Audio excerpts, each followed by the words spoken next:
नमस्कार मंडळी, तुम्हीही बनवू शकता असा मऊ रसरशीत आणि जाळीदार ढोकळा। त्याच्यासाठी माझा हा व्हिडिओ पूर्ण पहा आणि तुम्हीही बनवा। चला तर मग रेसिपीला सुरुवात करूया।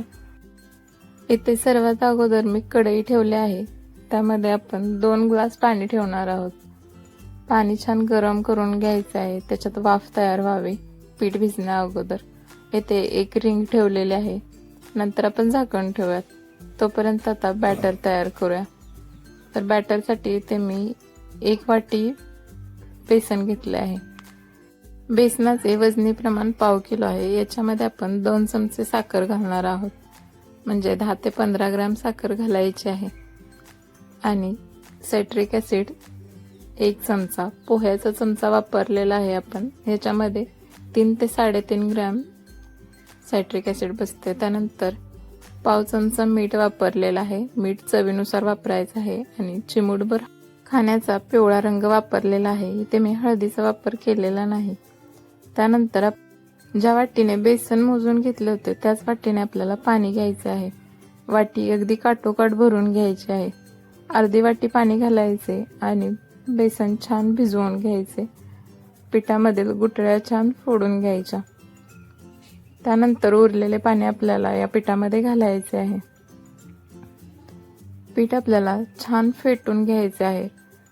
ढोकळा छान मऊ आणि जाळीदार बनण्यासाठी फेटणे हे खूप गरजेचे आहे।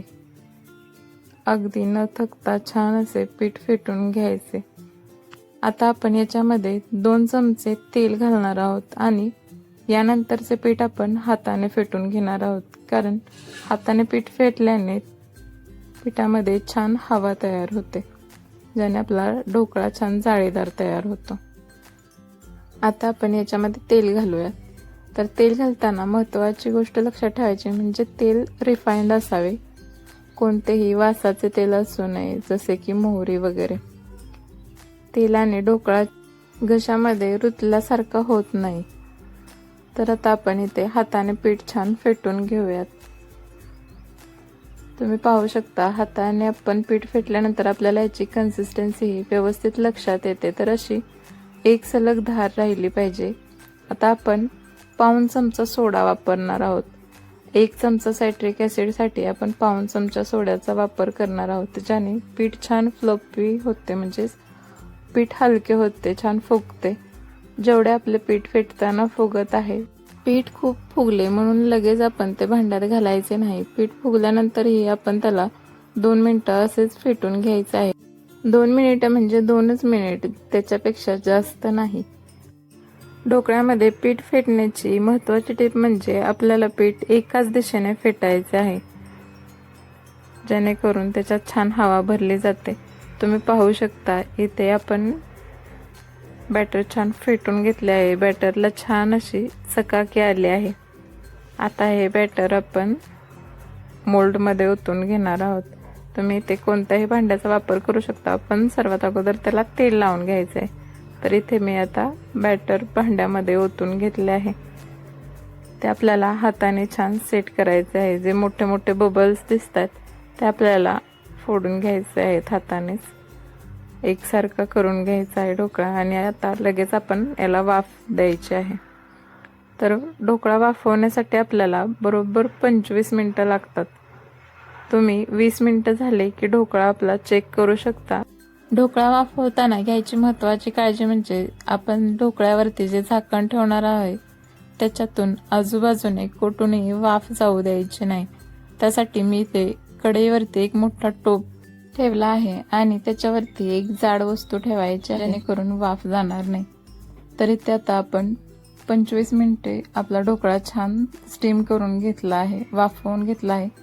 आता आपण पाहूया ढोकळा तयार झाला आहे की नाही। यासाठी तुम्ही टूथपिक किंवा सुरीचा वापर करू शकता।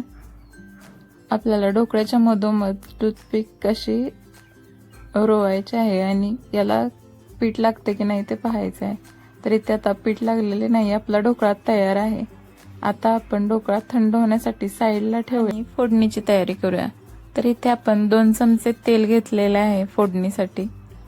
तेल छान गरम झाले की आपल्याला त्याच्यामध्ये 1 चमचा मोहरी घालायची आहे। मोहरी छान तडतडली की त्यामध्ये आपण कढीपत्ता घालणार आहोत।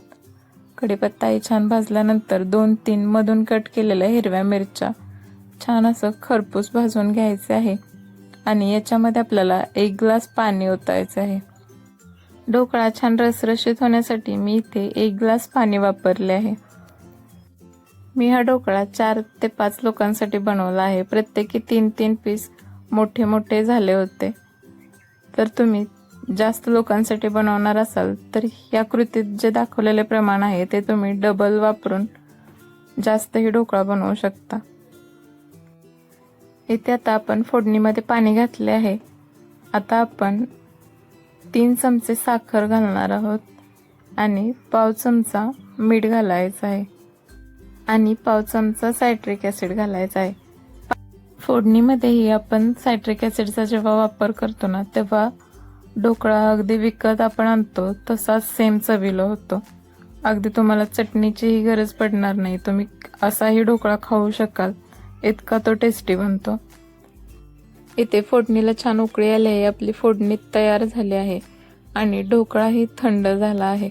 याच्या कडा मी सोडून घेतला आहेत, आता तो मोल्डमधून बाहेर काढून घेते।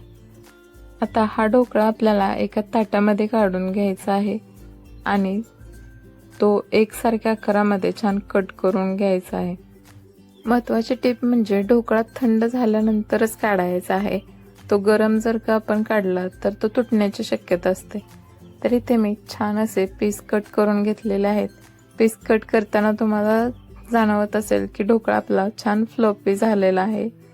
मंडळी, तुम्ही हा व्हिडिओ इथपर्यंत पाहिला असेल, तुम्हाला आवडला असेल तर व्हिडिओला लाईक, शेअर आणि सबस्क्राईब करायला विसरू नका आणि कमेंटही करायला विसरू नका। तुम्ही पाहू शकता इथे आपल्या ढोकळ्याला छान जाळी पडली आहे आणि तो छान असा मऊही झालेला आहे। आता याच्यावरती आपण तयार केलेले फोडणीचे पाणी घालणार आहोत। फोडणीचे पाणी आपण ढोकळ्यावरती घालताना एक गोष्ट लक्षात ठेवायची, ते म्हणजे पाणी कोमट असावे। खूप असे उकळलेले पाणी घातल्यानंतर आपला ढोकळा विरघळू शकतो।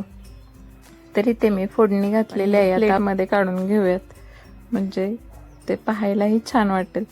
तर इथे मी ढोकळ्याचे पीस छान साईडला काढलेले आहेत। ही रेसिपी तुम्ही एकदा तरी नक्की ट्राय करा, तुमचाही ढोकळा फसणार नाही।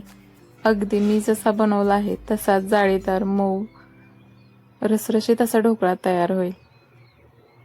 मी जे व्हिडिओमध्ये ढोकळ्याचे प्रमाण सांगितले आहे ते अगदी अचूक आहे।